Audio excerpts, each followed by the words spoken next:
बेटा। जी अंकल। एक मिनट बात सुनो। जी अंकल। बेटा तुमने खाना लिया था अपने लिए और खाया नहीं तुमने, और अपना खाना तुमने उस भिखारी को दे दिया। बेटा तुम्हें भी तो भूख लगी होगी ना, तुम भी खा लो। भूख तो लगी अंकल, पर मुझे लगता है कि मुझसे ज़्यादा भूख ना उस भिखारी को लगी थी, इसलिए मैंने अपना खाना उसे दे दिया। और अब तो मेरे पास पैसे भी नहीं है। गांव से 1 महीने पहले आया था 800 रुपये लेकर, वो भी ख़त्म हो गए। आज आखिरी 20 रुपये बचे थे, जिससे आपसे एक खाने के लिए ख़रीदा, वो उसको दे दिए। अब मेरे पास पैसे नहीं है। बेटा तुम तो यहाँ पे आते जाते रहते होगे, जब फिर कभी आओगे तब पैसे दे देना।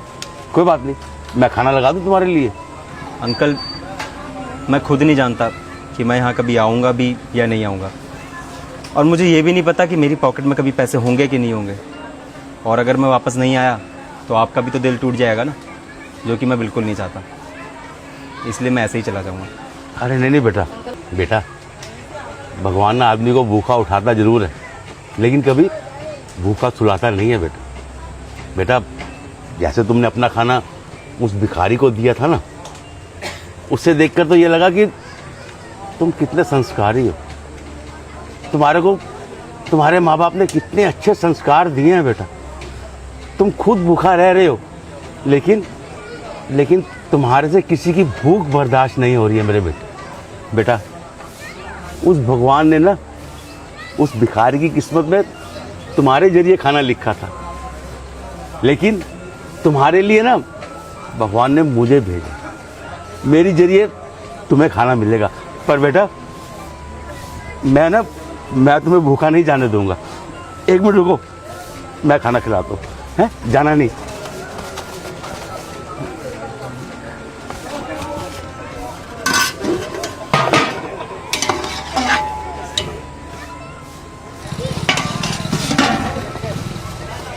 लो बेटा। अरे रहने दीजिए अंकल, मेरे चक्कर में आप अपना क्यों नुकसान कर रहे हैं? अरे बेटा जिसकी किस्मत में जो लिखा होता है ना, भगवान उसे जरूर देते हैं। मुझे इसके कोई पैसे नहीं चाहिए। तुम्हारा मन करे जब मर्जी आना, तब यहाँ से खा के चले जाना। और बेटा जब तुम्हारा काम लग जाएगा ना, तो आना अपने चाचा के पास, हम खिलाएंगे तुम्हें, खुशी खुशी खिलाएंगे। और अगर तुम्हारा काम कभी ना लगे ना, तो आ जाना अपने चाचा के पास। तुम्हें कभी भूखा नहीं भेजूंगा। मैं भी तो तुम्हारे बाप की तरह हूँ ना। लो बेटा खाओ खाओ खाओ। शुक्रिया अंकल।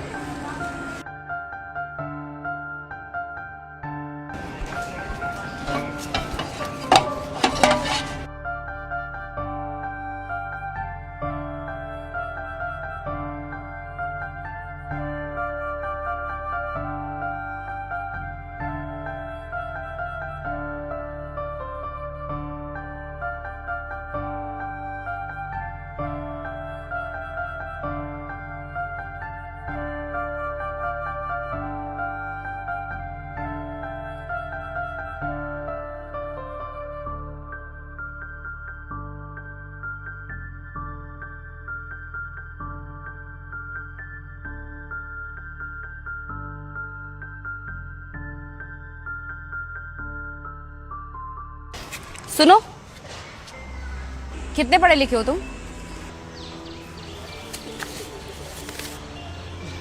जी 10वीं कर रखी है हमने। वैसे तुम्हें देखकर लगता है कि तुम्हें नौकरी की बहुत ज्यादा जरूरत है। गाड़ी चलाना आती है तुम्हें? जी आती है गाड़ी चलाना, लेकिन मेरे पास लाइसेंस नहीं है। लाइसेंस की चिंता तुम मत करो, लाइसेंस वो मैं तुम्हारा बनवा दूंगी 1 महीने के अंदर। तुम ये बताओ कि तुम नौकरी करोगे मेरे यहाँ? आप ये मेरे साथ मजाक कर रहे हो? मैं कोई मजाक नहीं कर रही तुम्हारे साथ। वो क्या है ना, अभी थोड़ी देर पहले मैंने देखा सब कुछ, कि तुम्हारी पॉकेट में सिर्फ 20 ही रुपए थे, और उसका तुमने जो खाना लिया वो भी उस बेचारे गरीब को दे दिया, और तुम्हारे पास कुछ भी नहीं बचा। मुझे मेरी कंपनी में ऐसे ही लोग चाहिए जो अपना ना सोच के दूसरों के बारे में पहले सोचते हो, और मुझे पता है कि तुम मेरा काम ना अपना समझ के करोगे। दरअसल मेरी एक ट्रैवल एजेंसी है और वहाँ पर मुझे ड्राइवर की नीड है। अगर तुम मेरे यहाँ नौकरी करोगे तो मैं तुम्हें महीने की पूरे 25,000 रुपये तनख्वाह दे दूंगी, क्योंकि ये जो ड्राइवर होते हैं वो गाड़ी को अपना समझ के नहीं चलाते, नुकसान कर देते हैं। लेकिन तुम ऐसा बिल्कुल भी नहीं करोगे। तुम अपना समझ के काम करोगे। बताओ, करोगे मेरे यहाँ काम? जी बिल्कुल करूँगा, और मैं आपसे वादा करता हूँ जिस तरह का इंसान आप मुझे समझ रहे हो ना, मैं उसी तरीके से आपका काम निभाऊंगा। ठीक है। अच्छा, एक काम करो, ये 5,000 रुपये हैं, ये रखो तुम अपने पास एडवांस के तौर पे, क्योंकि मैं जानती हूँ पैसे नहीं है तुम्हारे पास, और डेली के खर्चे भी होते हैं, खाना पीना, तो काम आएंगे तुम्हारे। लो, रख लो।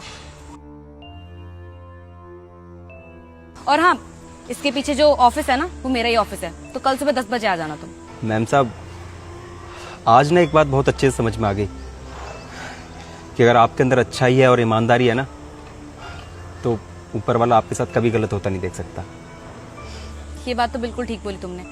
अच्छा ठीक है, मैं चलती हूँ, तुम कल सुबह 10 बजे टाइम पर आना।